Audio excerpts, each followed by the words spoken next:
This is Nick Douglas for Adventures of a Sailor Girl here in Hobart. My goodness, I feel like the logistics for this race were almost as difficult for the support crew and those helping to organise the event than those out on the water. Or was it? There have been quite a number of retirements. While we go and have a little bit of a look at the scenes here in Hobart while we're all getting ready for the arrivals of the Line Honours winners tomorrow, here are the full list of the retirees from the 76th edition of the Rolex Sydney Hobart. We now have 53 racing, including 11 two-handed after 35 retirements. Moneypenny, broken forestay, Blink, torn main, Mako, damaged main, URM, damaged main, Hypnotic, damaged main, TSA Management, damaged main, No Limit, crew with broken humerus, Minerva, damaged main, Mieles aboards, damaged main, Nautical Circle, rigging issues, White Noise, window damage, Zen, injury, Guelo, damaged forestay, Eora, broken backstay, Ariel, damaged main, Oscana, broken forestay, Enchantress, broken forestay, Denali, hull damage, Ozdesign Patrice 6, engine issues, Chancellor, sail damage, Philosopher, engine issues, Huntress, mainsail, Ecstasy, engine issues, Alive, hull damage, Kaimea, electrical issues, Wax Lyrical, equipment failure, Crystal Cutter 3, mainsail damage, Kealoa 2, rig damage, Hills Bells, engine issues, Inukshuk, autopilot issues, Patriot, rudder bearing issues, Khaleesi, forestay problems, Zara, unspecified, Maverick, rudder issues, King Billy, rigging damage. Oof, quite a bit of mainsail damage in there. I mean, these boats really don't like to be reefed and they don't like to be pushing into a sea state that is making them go faster towards the wind than they need to be going.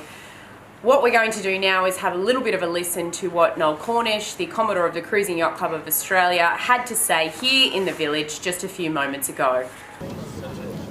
Okay, well, first of all, you've had a lot of boats pulling out today. Can you talk us through the conditions out there? Yeah, so been very tough conditions this year. More like what I'd call the traditional Hobart. Every now and again, in the Hobart run, you get a race like this. Interestingly, the southerly's been at up to 30 knots, which is not a strong one. None of us have been out there and lot stronger than 30 knots in this sort of race. But current running south 3 or 4 knots against this southerly has caused very, very difficult seaway, and that's what's resulted in these sort of retirement rates we're seeing. So we've got a lot of torn mainsails mainly and some rigging damage that's predominantly taken these boats out, but it will be known as a good Hobart. So over the recent years, people have had a pretty easy Hobart to do, and the people that have done this Rolex Sydney Hobart yacht race this year could truly say they've done a Sydney to Hobart yacht race. Are you expecting another tough night cruise tonight? I think tonight we've probably got for the boats that are leading, like the 100-footers, they're probably pretty much through this system now, and I would expect in the next 5-10 hours that they'll be into much calmer conditions from a wind and waves viewpoint, but it will take a while for the seas to abate. With respect to the sort of medium-sized and smaller boats in the fleet, they've probably got another 12 hours or so of these southerly conditions before they move into easier times. And as we know, this is a race that's going to be pretty tricky, because by the time they get further down into the Tasmanian coast, these medium-sized boats and smaller boats will be into a ridge. There'll be a big high system down there, and there'll be much lighter winds, and there'll be unfortunately times when there's no wind. So it's going to be a race of very varying conditions. Are you expecting that ultimate ending where you've got all 3 Supermaxis storming up the Derwent together? Is that how it's looking? Well, it certainly is. They're neck and neck at the moment. Blackjack is in front, but when we went through the Green Cape check-in, and Green Cape is where people acknowledge that everything's working before they move into Bass Strait, it was Law Connect that went in first at 6:27 this morning, but Blackjack and Scallywag, they're just back and forward on the leadership in the podium positions at this point in time. You fought off COVID and we got everyone out there with the starting gun. Now you've got the weather conditions. You don't seem to be able to catch a trick this year. Yeah, this is a great adventure. This Rolex Sydney Hobart Yacht Race is a great adventure, and what we're seeing today is the reason why this is such a challenge. It's why in a non-COVID world, people come from all over the world to sail in this race. It's an iconic blue water challenge. Yeah. This is the first time there's a two-handed division. How have those crews been coping with the challenging conditions? Well, I think the two-handed division have been going really well. We started off with 18 boats.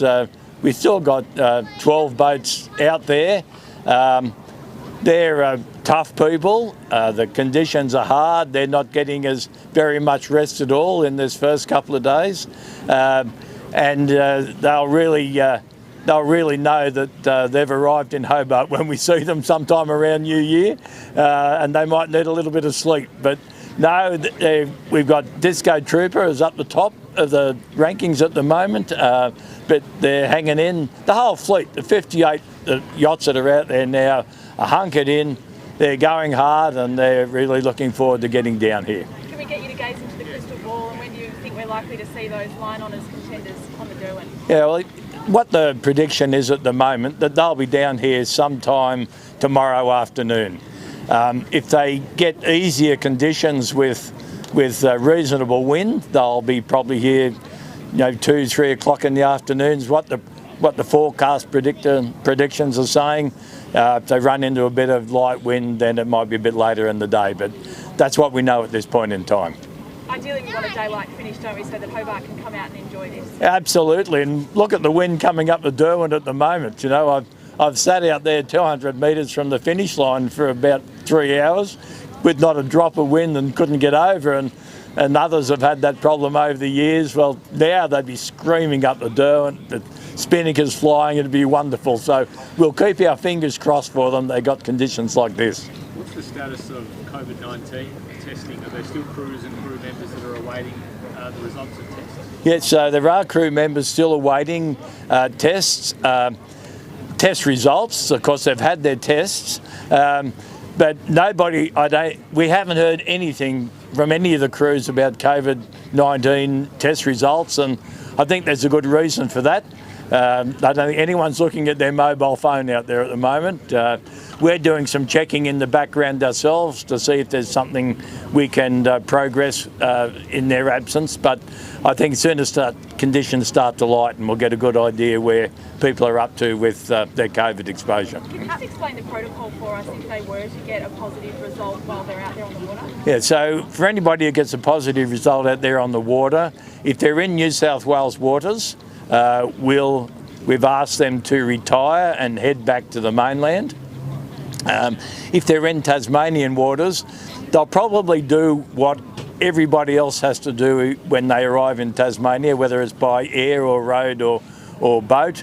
They'll come to the authorities here, they'll be put into some sort of isolation while they have a test, and depending on that test result, they'll determine what happens to them next.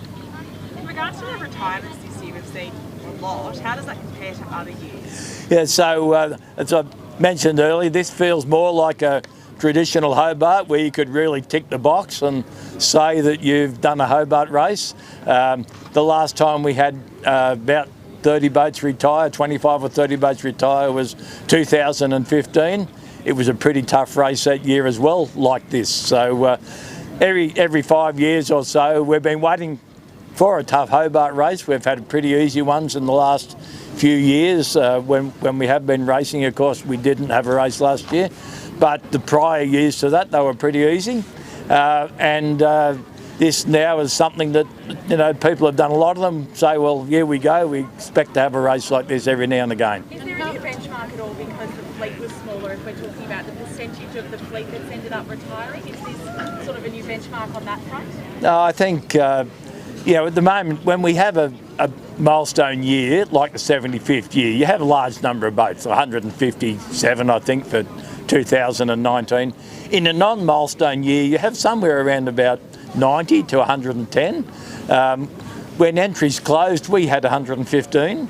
I think the COVID challenges that we had as people worked out how to get their yachts, could they get it from interstate locations to Sydney, we started with 88. So we had quite a significant dropout before the race started, and that was probably associated with difficulties of getting your boat into Sydney for the start.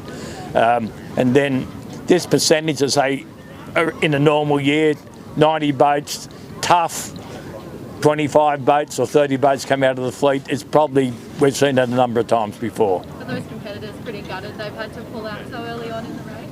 Oh, it's devastating to pull out of a race and retire. There's so much work goes into getting the boat ready.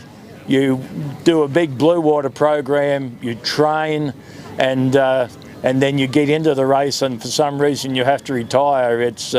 It's gut-wrenching. People just go back and go into half a coma for a little while they just process it. It's a terrible feeling to retire from the race. And I talked to some of the crews who were back in Sydney this morning after they'd retired, before I flew down here, and they're all trying to keep their spirits up and wishing their colleagues out on the track all the very best.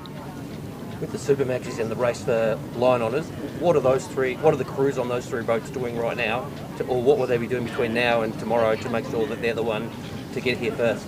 Well, the Supermaxes are quite unique boats, and one of the things I'll be doing very hard is to look after that asset, to look after that yacht.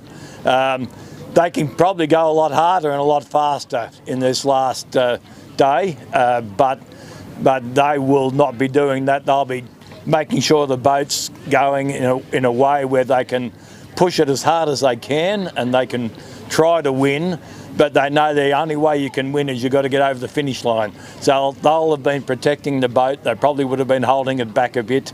And then as soon as the conditions start to ease, the wind, I know a number of them are in southeasterlies at the moment, so the dead on the nose southerlies move for them. And if you have a look at the weather map, the wind's coming more from the east now, so they're freeing up a little bit. And as the seaway starts to abate, we'll see those boats start to fly. As always, we will be keeping you posted on our Instagram, YouTube and Facebook channels, among others. So make sure that you stay tuned for plenty of action. A massive thanks to Musto for supporting us, as well as Bolle and Harkin. You can find some of the action on their channels as well. And here in Hobart, we're so grateful to Willie Smith's Organic Cider and R&R Organic Orchard for helping us out with the coverage. We'll be out on the water as much as possible. We'll be in the village talking to sailors, and we might even be right here on the veranda at the beautiful Somerset on the Pier Hotel to bring you as much action as possible from the finish of the 76th edition of the Great Race.